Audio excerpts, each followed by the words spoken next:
Cha-ching! Who remembers the cha-ching guy at the match games? Just me. He was my beer guy. Anyway, glad you all are here. Welcome to the May 25th meeting of the Rotary Club of Louisville. My name is Walt Kuhn. I'm president of this club and a big baseball fan. You'll know that before long. Yeah, that's great. Providing our invocation today is Cynthia Miles Brown, owner of Sonorama Dixie, club director, board liaison to the invocation committee, and board liaison to the music and arts committee to give our invocation. Welcome, Cynthia. Good afternoon, everybody. Hello. There were people there and words on my page. You're going to pretend you're all baseball players. And you're going to apply this prayer to your life in general. Okay? So if you please join me in your customs attitude of prayer. O great Almighty, please grant me the wisdom to tell a strike from a ball, to know where to throw and never to fall. Keep me always in the baseline, running straight and true, and I'll look for your sign to stretch one into two. Please give me the vision to see every pitch, so if a player needs help, then I will see which. Let me always hustle, so I'll be at my best. Take pride in myself, in sport, and in rest. Please be my strength when I throw the ball, when I'm far from home plate or against a wall. So I never miss a base, please guide my feet. Bring me home safely, so my job is complete. When I help younger players, let me always give praise, so they'll see you in me in all of my ways. Please guide my coaches to be fair and smart. Let them teach me goodness, let it come from the heart. Let me take a loss just as well as a win. To do any less is surely a sin. As long as I can play, let me make my loved ones proud as I am when they yell my name out loud. And finally, however my games end, let me always have fun. And if the great beyond has all stars, I'd like to be one. When my games here are over and my seasons are done, let me play on your team and know that I've won. Thank you.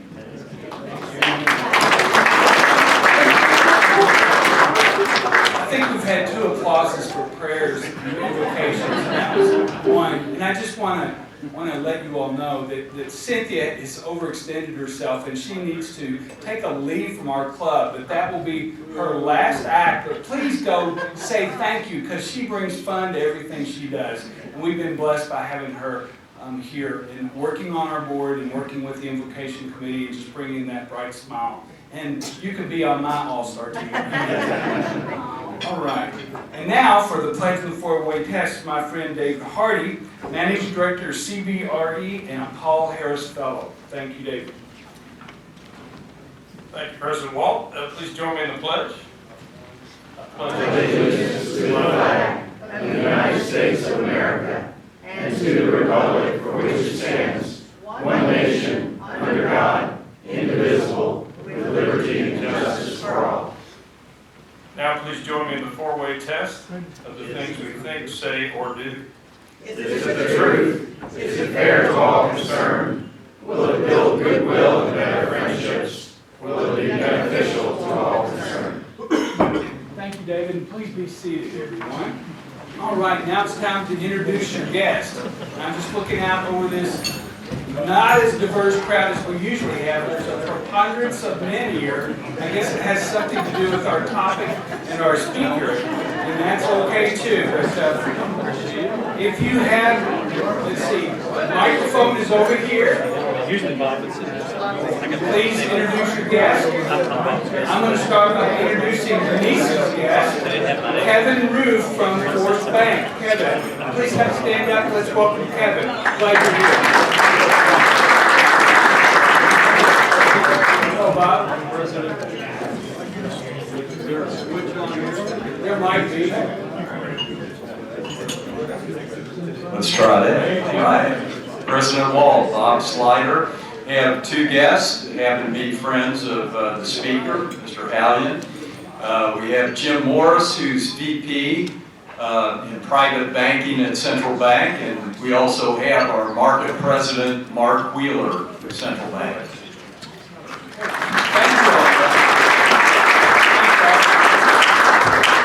President Walt, Kevin Lynch. My guest is Martin Brooks. Marty's Executive Director of Peace Catalyst International. And perhaps he and Fred Cowan may work together on some of the Rotary Peace Fellows.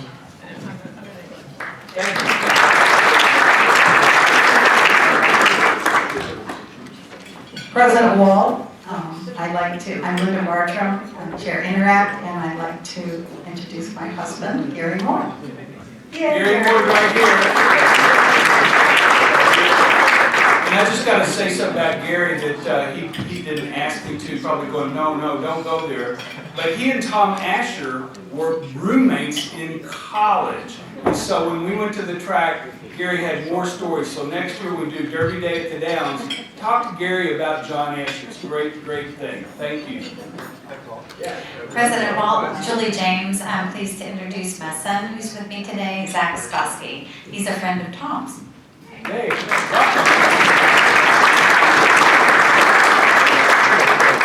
President Walt, Tracy Holliday. My guest today is a rather huge baseball fan, hence his presence with us today. Phil Collier at the far table, recently retired from Stuyvesant Harbison.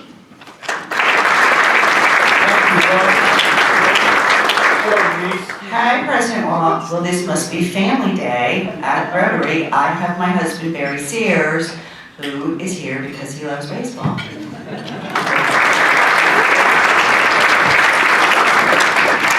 and I have my good friend Billy Bean right here. He's got to stand up. And he's a friend of Tom's as well. So Tom's got a lot of friends.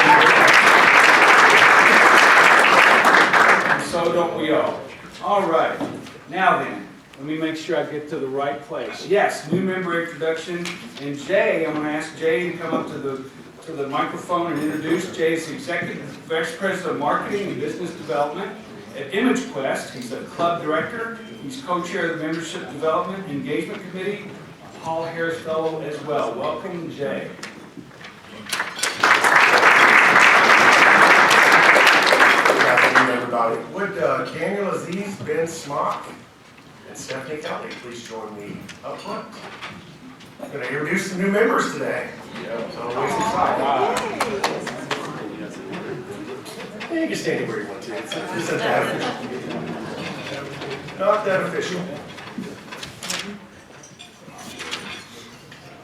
So, fellow Rotarians, it is the duty of our Rotary Club to add new members from time to time, so that we may not only increase our usefulness and influence of our club, but also to extend the spirit of Rotary throughout the community. Today, it is my honor to formally welcome 3 new members. So, to you 3, you've been elected to membership in this club because we believe you to be worthy representative of your calling and to possess qualities that will commit you to exemplify in your public, business, social, and private life the true spirit of Rotary. You've been admitted not only to the Rotary Club of Louisville, but to a worldwide organization of over 46,000 clubs.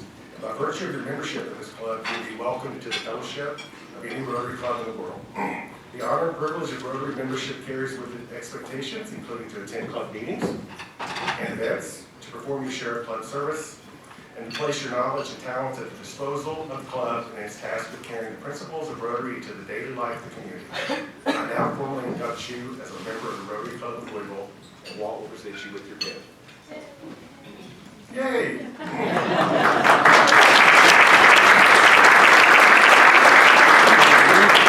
It's invisible. It's invisible. It's the invisible pin.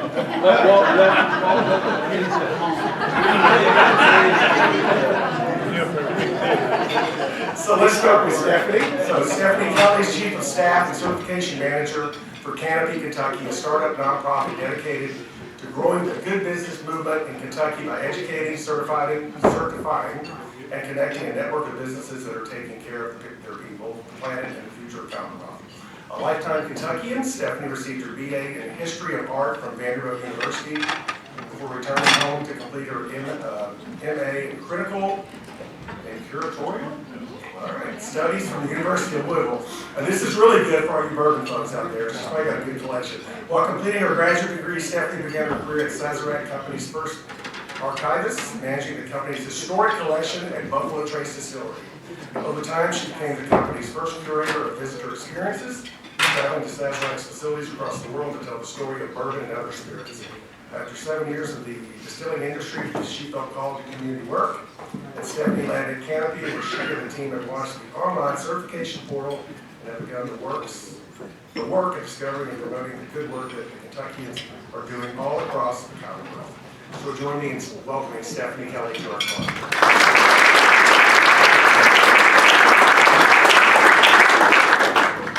And Daniel Aziz. Hi, Daniel. Daniel Aziz, and says he is honored to have the opportunity to become a member of the Rotary Club of Louisville. He's a banker at Stockyards Bank and Trust and an MBA 2024 candidate at Eagle Valley. He hopes to join Rotary's humanitarian efforts to make a positive difference in the lives of those they serve. He's passionate about helping others and believes that by being a part of Rotary, he will be able to serve the community better. He looks forward to actively supporting the club's mission to advance peace and understanding worldwide and making a positive impact inward. He also looks forward to meeting the rest of you and building authentic relationships. So join me in welcoming Daniel to our club.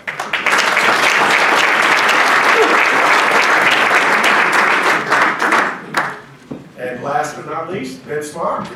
Ben Smock's the Director of Development for Canopy, Kentucky, and the President of Venture Connectors. He holds his MBA from the University of Louisville and Bachelor's degree in Business Management from the University of Kentucky. Ben is a nature and soccer enthusiast and a fun uncle of two super cool nephews, not just cool, super cool.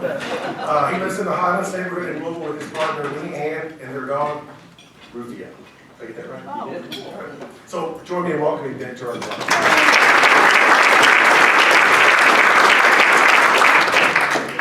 Thank you all. Scoot in. Photos.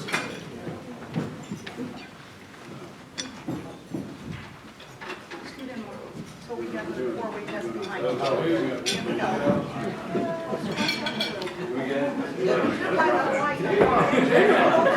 Where's Mike? Let's go behind.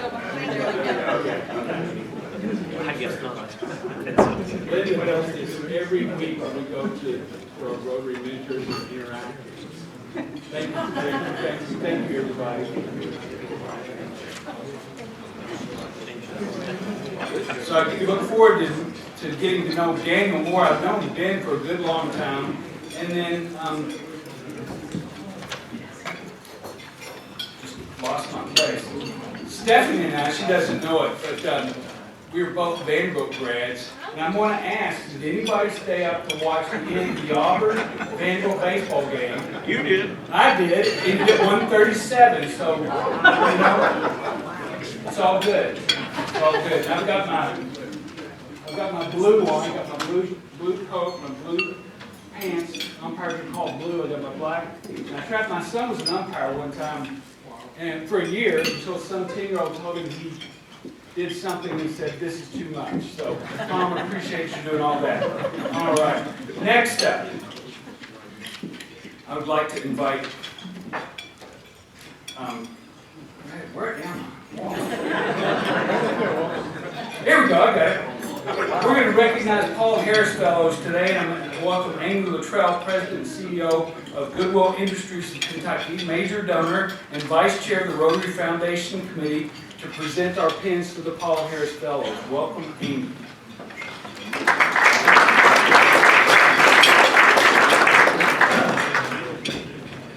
Thank you, Walt, and hello, everybody. So, I know most of you know what Paul Harris Fellow recognition is, but just in case, I know there's a little confusion a lot of times between the Rotary Fund and the Rotary Foundation. So the Rotary Fund is our local fund that we give to, and that funds local projects. And the Rotary Foundation is the foundation that's operated by Rotary International. And we're asked to give to that every year as well. And Paul Harris Fellowship is an honor that's awarded to people, Rotarians, who have sometime during the course of their Rotary career contributed a total of $1,000 to the Rotary Foundation. So I'd like to start out by, I know you're already eating, but just stand up for a minute if you are already a Paul Harris Fellow.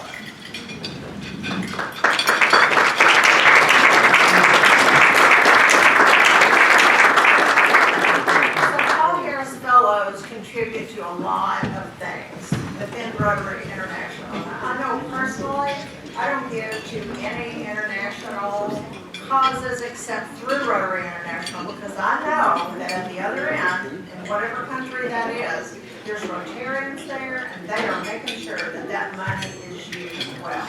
But promoting peace, fighting disease, providing clean water, supporting education, and last but not least, eradicating polio from the face of the earth. So your gift, in addition to supporting all those things, comes back, some of it, to the district, to the local district, in the form of matching funds. So there's a lot of good reasons for us to all become Paul Harris Fellows and even to go beyond that. So today it is my honor to recognize 3 people as Paul Harris Fellows, and I think at least 2 of them are here. And one of those I'm going to ask you to come up is Robert Hellenberg, who is a partner at Dinsmore. Come on up, Robert.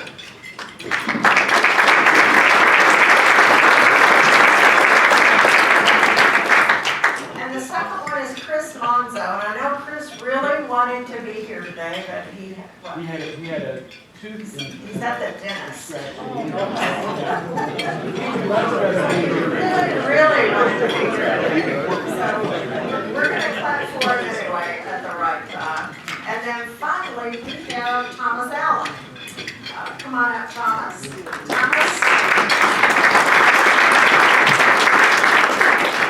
Thomas is the owner of Thomas Allen Insurance Agency, LLC. So I want to thank all 3 of you for making these contributions and qualifying as Paul Harris Fellows. And we really honor you for doing that. So We've got 10 and we've got here's Bob. Congratulations and thank you so much. We've got Thomas. And our member bees. Way to go, Thomas. Thank you so much.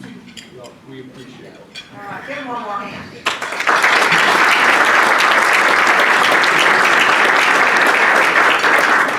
And I just want to say one more thing before I give it back to Walt, and that is, if you are not yet a Paul Harris Fellow and you've given some money but you're not sure where you are in that process, I know always that Mike Cool can tell you that. Where are you, Mike?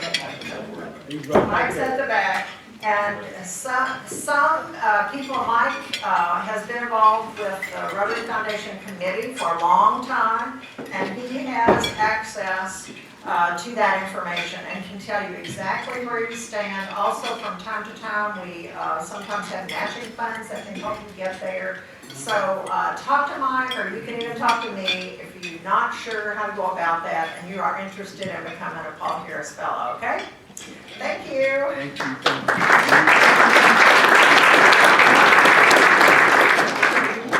We have one more special award today, and it's a Service Above Self Award. And this is given quarterly at our club, and we're trying to get on a better schedule, but this time I get to honor one of the folks that I nominated, and this is Linda Barker Moore. And Linda came to our club from a Rotary club in California. She and Gary moved here. Gary grew up here, and they decided to come here. And straight away, Linda got involved with our Rotary mentors. And then she is Miss Interact Rotary, and had done that for how many years? 30 years? 17. 17 years. 17 years in California, and it's a lot of work to do that. So she said, let me take that on, and she took that on. She said, let me take on the updating of the manual, she took that on. Let me do this, let me do that. And then we started reading at the West End School, and she said, well, do you think the 8th graders there would like a study on chemistry? And so she's developed a curriculum for there. She's just one of those people that gets things done quietly under the radar. And let me welcome Linda up here and give her a round of applause for all the work she does.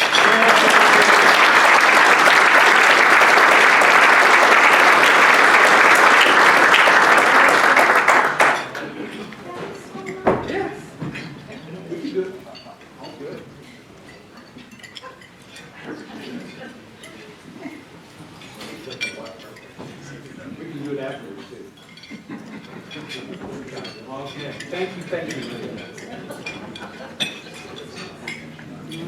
So I know there's a whole bunch of you in this room. Yes, another round.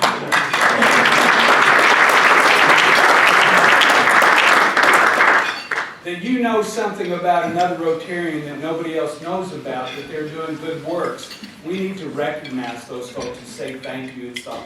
Service is the heart of Rotary, and the Service Above Self award just exemplifies that. And congratulations, Linda. We're glad you're in our club.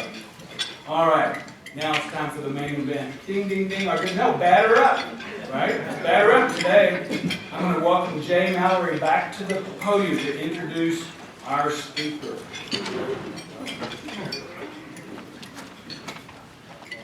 Way too much of me today, I know. Now, Chris was supposed to introduce the new members, but he broke it, so. But yeah, I'm excited to introduce our speaker today. So Tom Hallion and we are lake neighbors down in Nolan, and I was going in the driveway one day.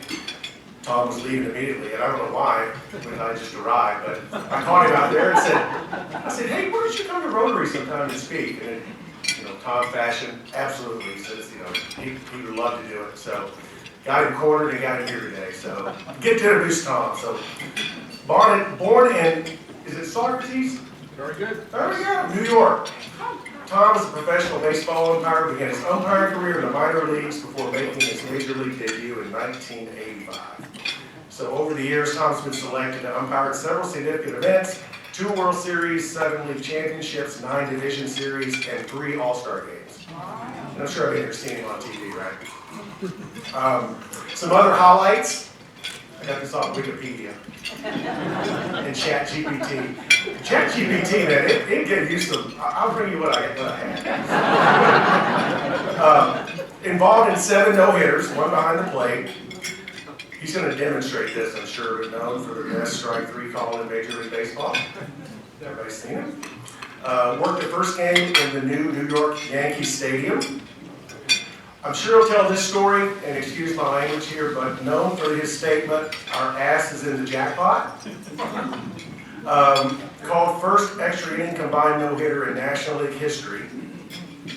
102 career ejections, and I assume you weren't ejected 102 times. You rejected 102. Correct. Got it. So if you go to YouTube, there's some very colorful language videos, and there's one with Terry Francona of the Mets, one of David Price's Chicago White Sox, which you may have probably seen. But Tom lives in Wilton with his wife Betsy. They have 3 sons, Corey, Kyle, and Jacob, and 5 grandchildren. And overall, a pretty good lake neighbor. If you would just move that big tree that's laying across the middle of our yard. He and I keep staring at it going, who's going to do it first? So join me in giving a warm welcome to our speaker, Tom Hallion.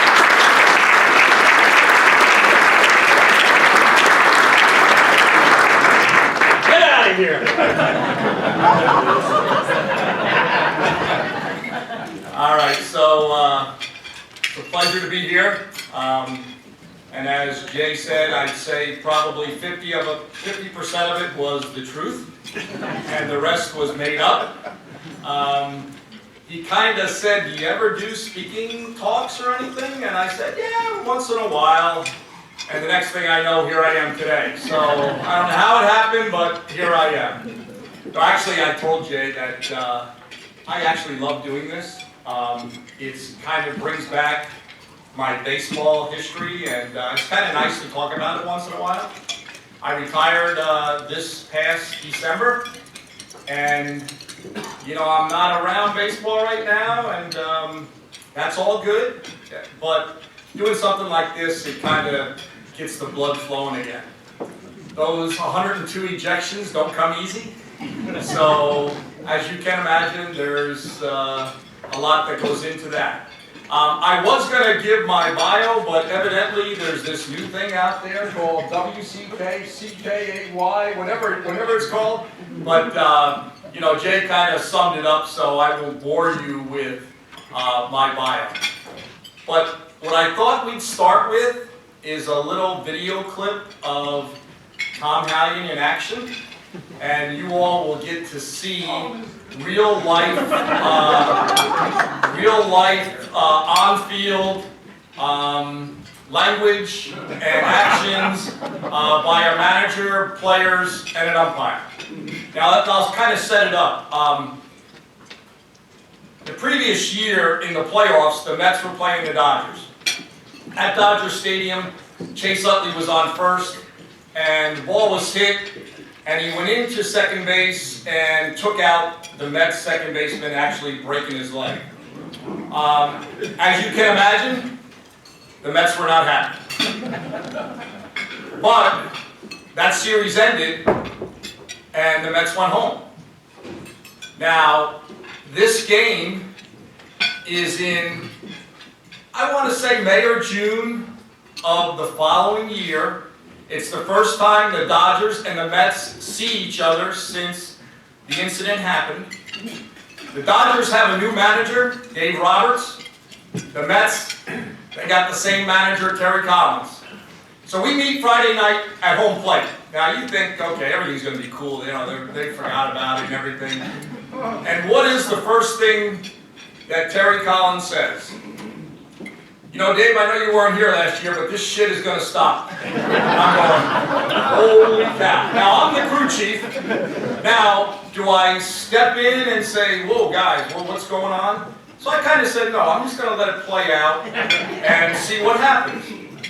Well, Dave Roberts immediately got defensive and he says, Terry, I wasn't here last year. I don't even know what you're talking about. And Terry goes, oh, bullshit, you don't. So I thought, okay, let's shake hands and let's move on. That was Friday night.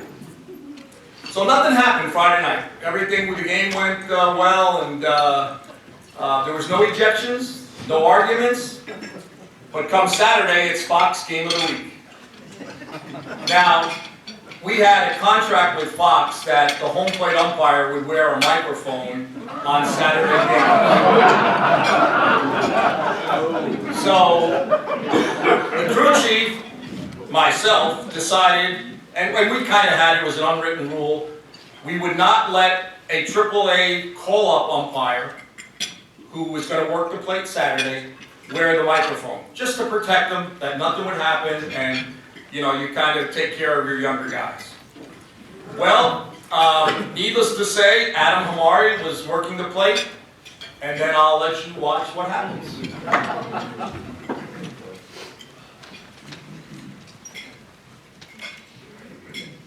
So Noah Syndergaard is on the mound for the Mets. Chase Utley is batting for the Dodgers.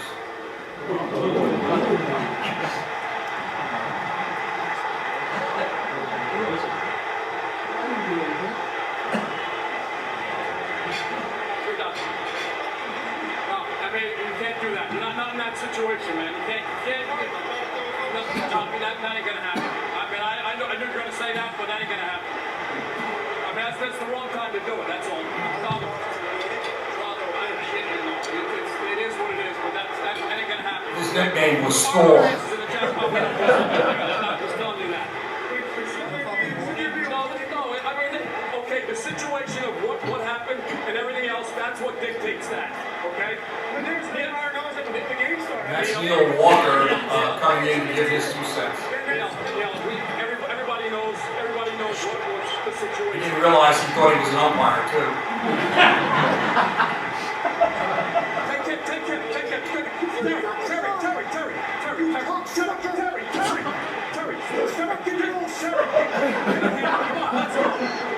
Come on, talk to me. Talk to me. Tell me that fucking bullshit you do.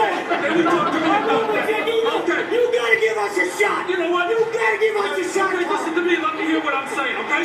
You get your How about that? Listen to me while I hear what I'm saying. Why do you get shot, Tommy? Because that makes it worse. Terry, that makes it fucking worse. I know it. Nothing. I can't control that, Terry. I can't control that. You know as well as I do where Terry, you know where I stand on the whole fucking situation. Terry, listen, I'm telling you, our ass is in the jackpot now. Okay, that's what you There it is. You know what? That's what you got. You got it. Okay, you got everything out?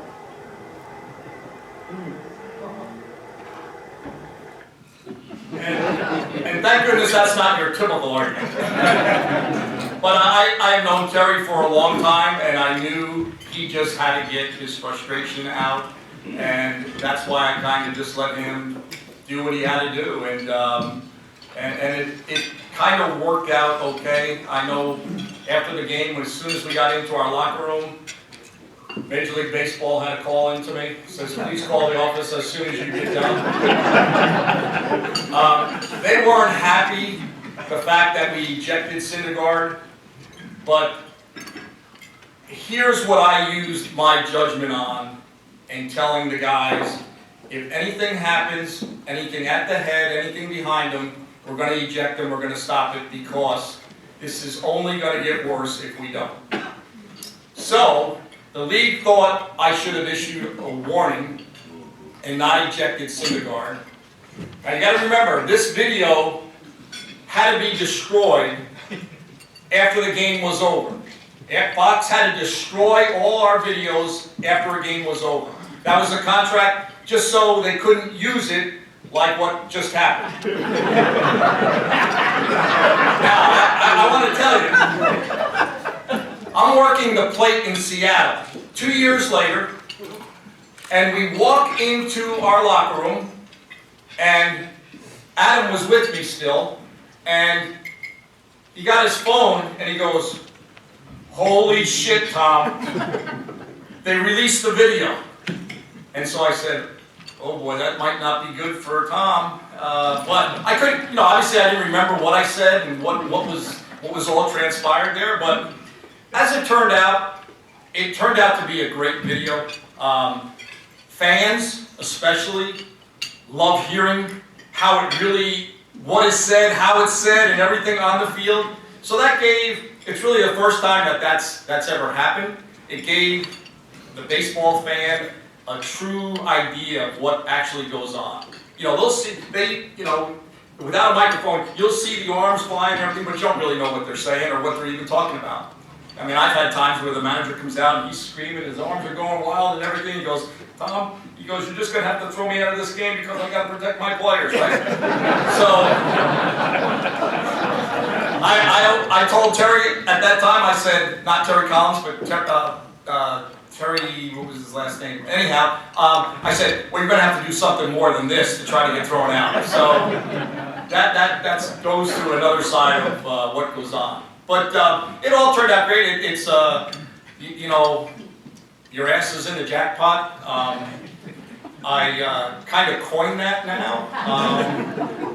And a funny story, speaking of the internet and Wikipedia and all that, about a couple years ago I researched it to kind of find out, okay, has anybody ever used our asses in the jackpot? Well, they haven't, but there was a movie out that they kind of used it.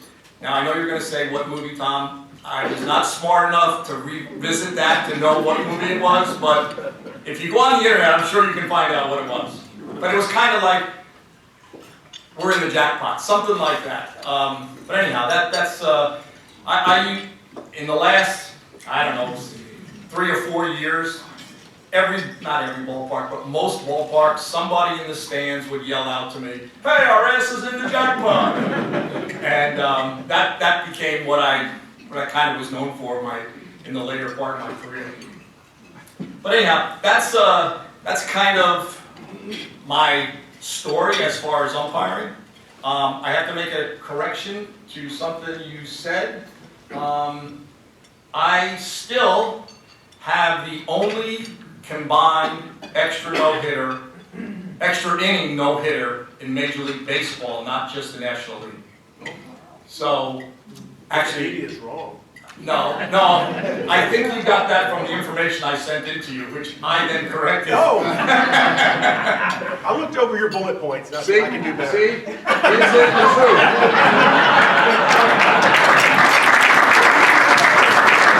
So I stand corrected also. Well, what I thought I'd do, which is kind of the fun part of this, is kind of open it up to question and answers, which will always bring about a good story about something that happened. So I will turn it over to you to answer all those questions. I get the privilege of having the first of many questions, and if there are any left over, you guys can chime in. So, Tell us about what you think about the new rules in the future of baseball.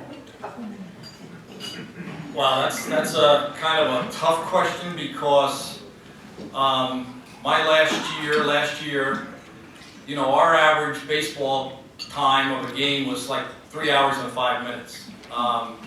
And a lot of them went 3 hours and 30 minutes. If you did the Yankees and the Red Sox, it went 4 hours and 5 minutes. So the game was getting too long, and you needed to do something. They tried to speed up rules where, you know, the batter couldn't step out of the batter's box and this and that. That really didn't work. So they worked in the minor leagues for 2 or 3 years prior to this year, working with a shot clock. And that shot clock came in as a rule this year, and it has dramatically lowered game times in baseball. So that part, I am all for. That means you got out of the ballpark sooner, you probably could catch that tight flight that you were trying to catch. So it's a good thing for baseball. I think the fans enjoy it more. I know I've heard that the beer vendors don't like it because now the games, they don't have that extra half hour to sell beer, but that part is good. You know, they've done different, you can't shift now, which is a big change because that became such a big part of baseball.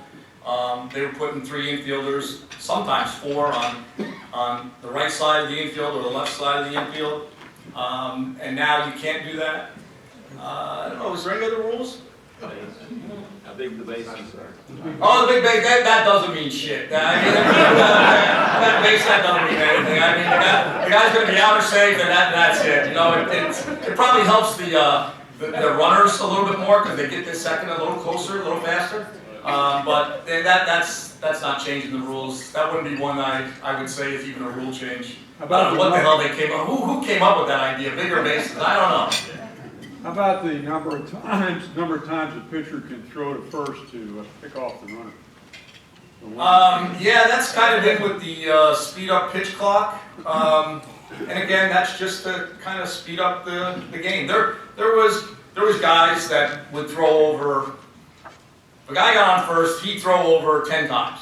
Now, wouldn't even come close to picking him off, but he'd throw over 10 times. So, you know, that I think helps also. Just move the game along. You know, it's an exciting enough game. Keep it moving. So I'm all for that one also. The electronic strike zone? Okay, electronic strike zone.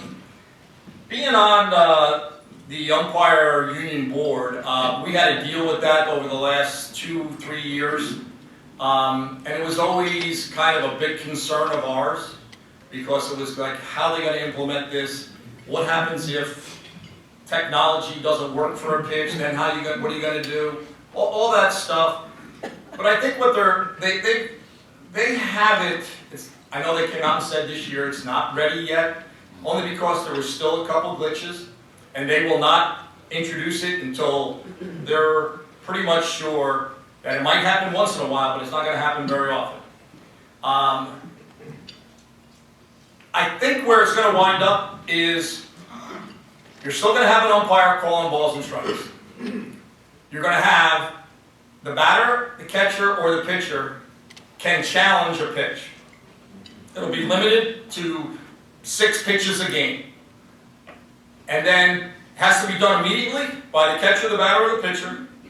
And how it will work is, I just called a strike, the batter challenges, look up out on the big screen in the center field, and they, as we all see on TV, they play it, and it's strike or ball. If I'm wrong, I'd never be wrong. If I'm wrong, they change it. And now instead of 2 balls, 1 strike, it would be 3 balls, no strikes. So that's where I think it's going to wind up. You can't play this game without having a human umpire doing it. There's too many things that can happen. Did he get hit by a pitch? Was it a foul ball off his leg? You know, a play at the plate. Was there a collision? Was there blockage? Was there a safer route? So that part I think will remain the same. I think what you'll have is the Automated ball strike, the ABS system, will be for challenges. Yes? I'd like to, watching it on TV, the umpire at the plate, sometimes he raises his hand way up. Sometimes he doesn't do anything. Now, watching it on television, you say, well, was that a strike or a ball? So, can we get a uniform? Raise your hand so that I know you called a strike. But a lot of times, girls softball's another one. The umpire, he might nudge like this. Well, what do you call? You know. So I'm suggesting that we get a uniform call for the umpire side. You know whether you called it a strike or not. Okay, what's your name? Pat? Yes. I will tell you that there was never, ever a doubt what I called. If I called a strike, you knew it. If I called strike 3, you knew it. So here's what I think, what you're talking about is the newer umpires, the younger umpires, have come up in a system that they don't want any individuality. They don't want any umpire having too much flair or anything. I would have lost my job, 10 years ago with my strike 3 call. But that was all part of the game. That was part of me being an umpire. I always said, when I retire, I want people to know Tom Hallion, oh, he does that strike 3. Now his ass is in the jackpot. But anyhow, that's what I think has happened. Everything has been low-keyed down, and you don't see that. Unfortunately, there was guys. A good friend of mine back 20 years ago umpired, and the pitch would come in, boom, strike. So it drove the announcers crazy because they wanted to call right. Well, there's a pitch, strike 1 call. And Greg would always take, 3 or 4 seconds before he would call it. So there's always some quirks in baseball, and the umpires have them too. Well, you covered up with so much stuff, we can't tell what you're about. Yeah, well, that's we're not supposed to be known. There you go, Jeff. Tom's a heck of a tennis player, made even tougher by the fact that you can't question his line. I wanted to ask, Have you ever beat me? I don't think so.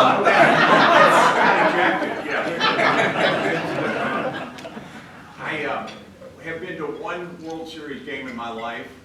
It was a 14-inning game in which the Reds beat the Red Sox. And Cesar Geronimo and, Ed Armbrister had some play at the plate where Carlton Fisk couldn't get at the ball because the batter blocked the catcher from getting it, and the other raced in from home and won it in 14 innings. Yeah, that was I believe what you're talking about is, that was the bunt that the catcher went to try to go get it and ran into the batter, and then he didn't get it, and that was, in baseball and umpiring world, when you have something happen that you're, holy cow, what do I do now?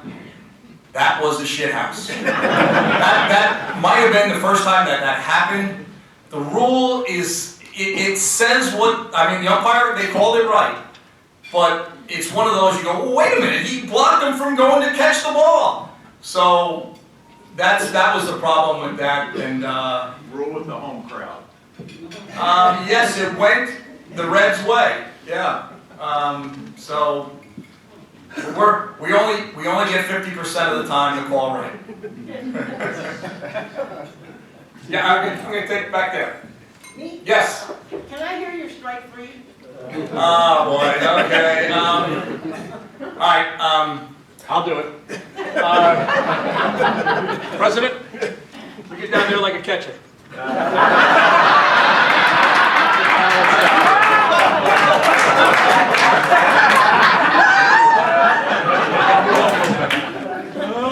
Okay, so the count is 3 balls, 2 strikes.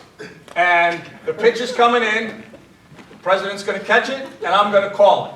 And obviously, I'm going to call it strike 3, and I'll give you what my strike 3 call will be. So, wait a minute. Time out.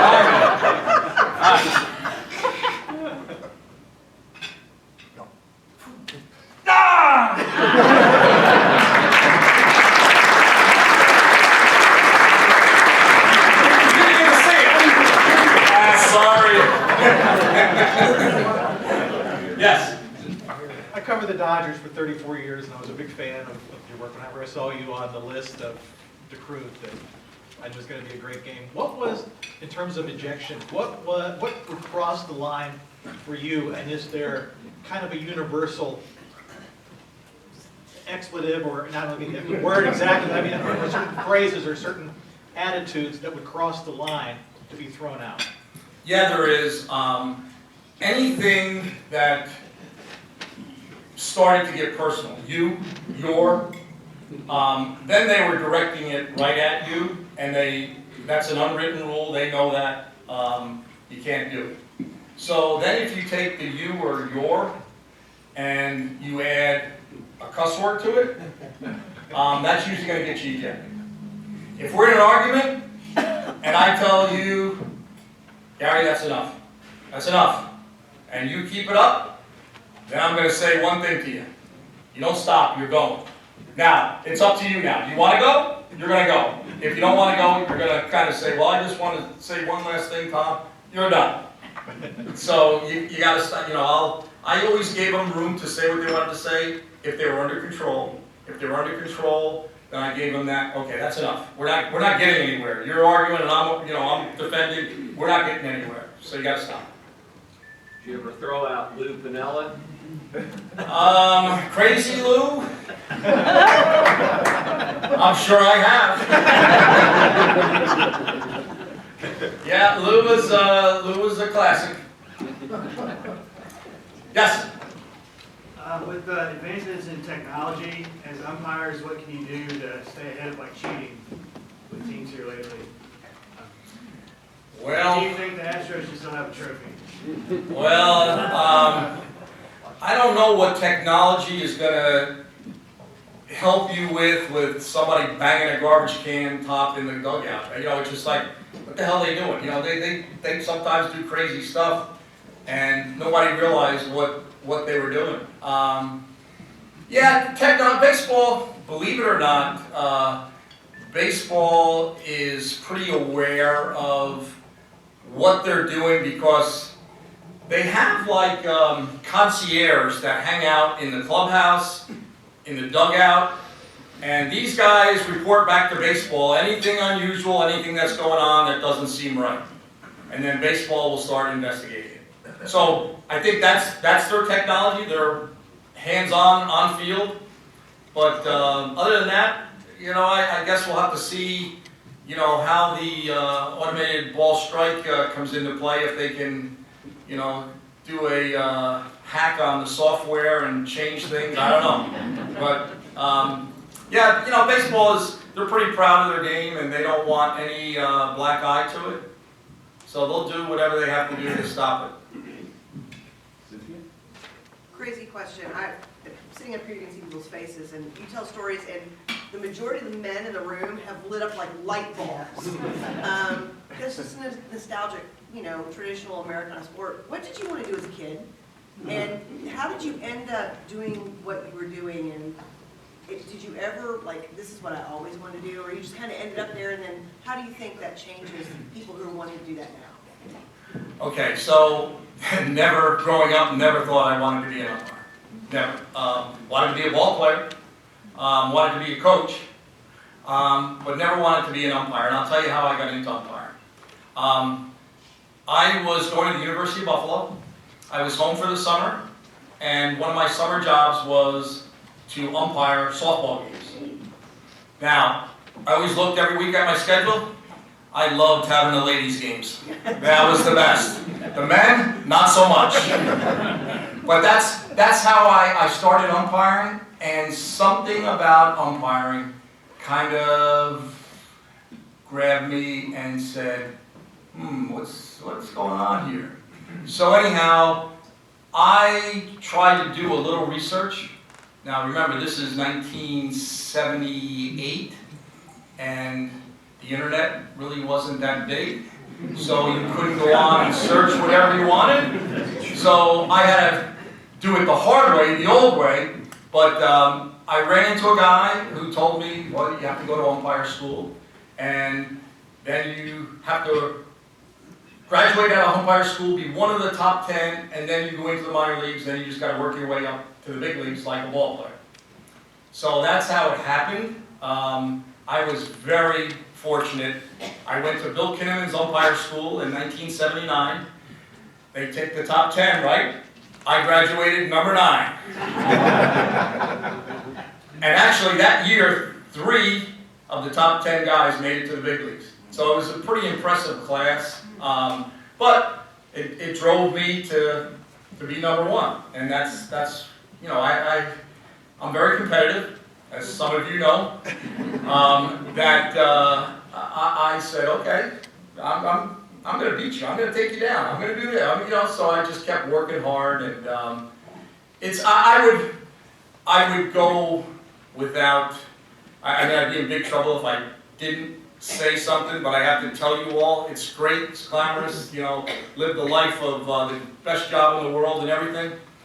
But I have to tell you this: it wouldn't have happened if I didn't have a great wife and a great family. Quick story about how great they are. I'm going to try not to get emotional, but I can't promise you. In 1979, the union decided to do a strategy that all the umpires were going to resign because they wanted to get Major League Baseball to the negotiating table. Baseball was kind of in the sort of early innings of moving from American League, National League difference to one common group of Major League Baseball. Well, that included umpires also. You had the American League umpires and you had the National League umpires. Now, I don't know how long you go back, but if you watched American League games back in the early 80s, 70s, the American League umpires weren't very good. So what they wanted to do was merge the National League, which we were always the stronger, better, so-called umpiring group, so they merged them. And baseball didn't want the American League president and the National League president negotiating their own contracts, so they refused to let them come to the bargaining table. So we came up with this strategy, and we all resigned on September 2nd of 1999. Well, as the story goes, I was one of the unfortunate 22 that baseball accepted their resignation. So I then came home and got a job with Payne Weber in Louisville here, became a financial advisor, and the problem with losing your job as a Major League Baseball umpire, I had great experience, great knowledge of what I do. There's no place else to go. You know, there's no other Major League that's going to pay you like they do in the big leagues. So anyhow, I thought, okay, I'll become a financial advisor. I always loved the financial world, and I said, you know what? I know that's something that I will enjoy, and I'm going to try. And so I got a job and, you know, worked my way up. So I went 2005. Baseball called me back. Right, let me take a step back. In 2003, I went to the minor leagues. Okay, so here's a guy, 14 years in the big leagues, now is going down to single A ball to call baseball in the minor leagues. You got to work the plate every other night. You got to rub 7 dozen baseballs. You get a hot dog after the game. Totally different from the big leagues where you had a clubby do your laundry, get food. You had a clubby that rubbed all the balls. And so you just came in, played cards, got dressed, and went out and did the game. So it was a little different, change of life. But I will tell you, as hard as it was, my wife and my 3 boys stayed with me. And they kept saying, Dad, go back for another year, give it a try. And it was difficult, but that's how I made it. Not because I was a great umpire, not because I did a good job, not because I was a good guy. I made it because my family supported me. So kudos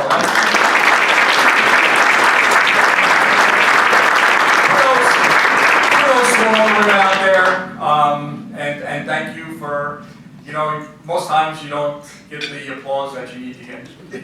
Yes?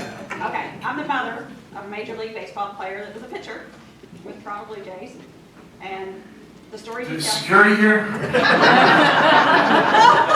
He's retired now. He's gotten older. Baseball years don't last as long either when you're a player. But his question was, which player is giving you the most fuss behind the plate when you were calling the games? And my husband wants to know, what was the difference between what your thoughts are between the minor league and the salaries and the treatment, what you just said, because he spent much of his time in the minor league. He went up to Toronto Blue Jays, he was with the Yankees and some other organizations, but the difference in those two are vast differences in the way they're handled.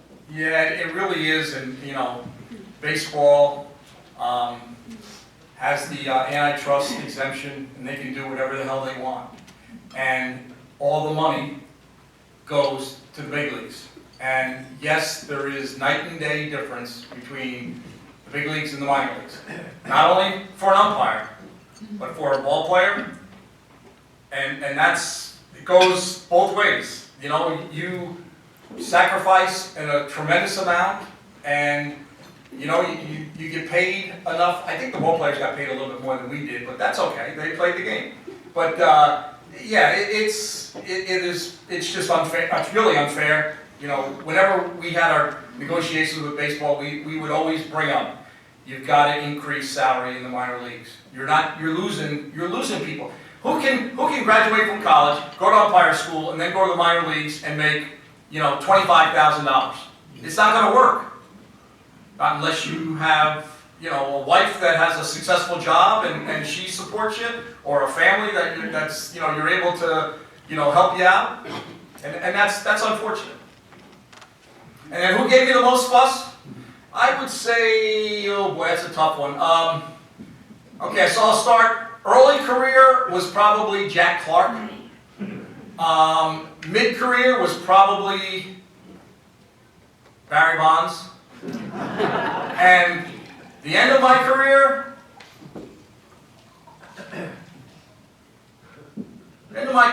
probably was a kind of a toss-up. Jeff Kent and Manny Machado. That's my answers.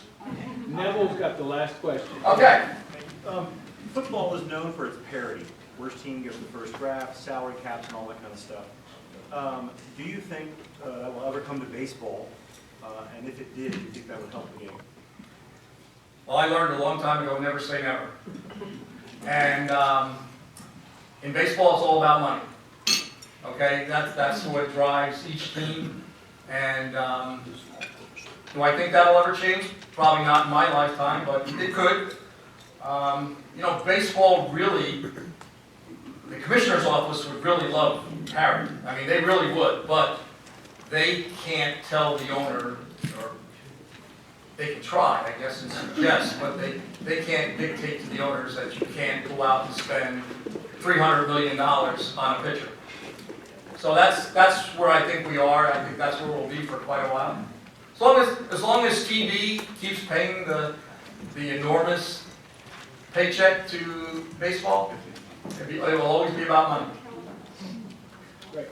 So do you have one story that you'd like to leave us with that's funny or inspirational, or you get to have the last word here? Wow. Okay. Let's see. The reason why I like the question and answers is because it makes your brain think and it brings back memories. So it's always tough when somebody says, who is the worst pitcher, or who was the toughest guy, manager, whatever.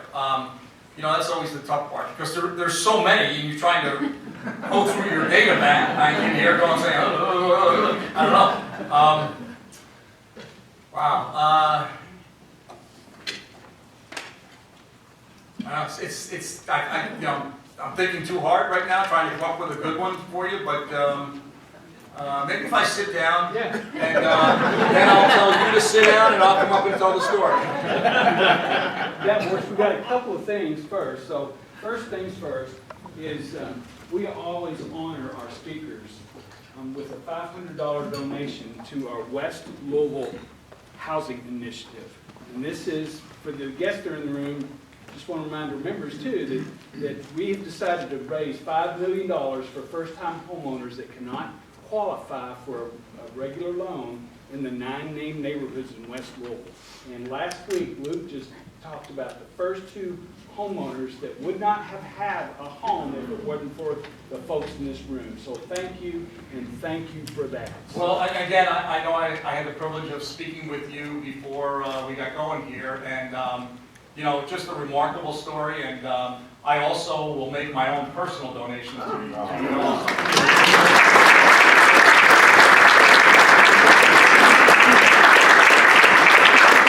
So we've got our door prize today, which is a ticket to Craig Sherman's summer party. You don't want to miss, right? Okay. There we go. 242-1148. Okay. Remember,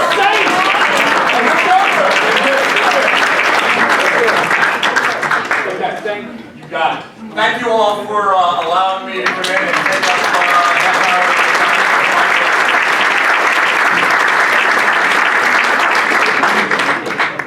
And Tom, one of the things that I do is I have Walt's Words of Wisdom, and this is my second baseball show.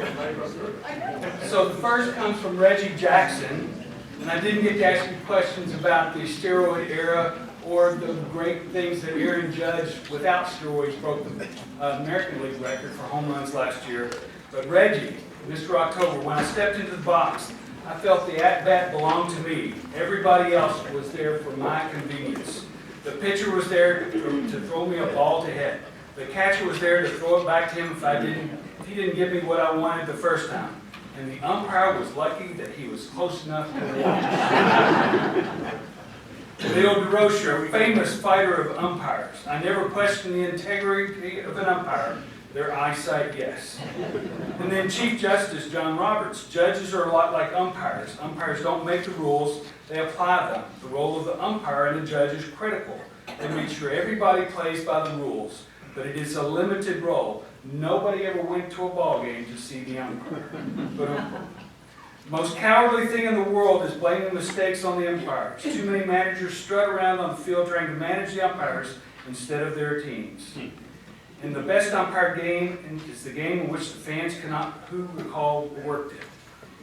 And then finally, I made a game effort to argue, but 2 things were against me: the umpires and the rules. All right, Walt's Words of Wisdoms. Next week, we're going to feature our own Dan Maloney, Director of the Louisville Zoo. Please register on Monday. Please see Craig Sherman back in the back for what is Rotary. If you're planning to take a tour of the Filson Historical Society, Julie is here. There's Julie right back there. We'll do that. Don't forget to go to the carriage trade shop as you leave. And we are adjourned.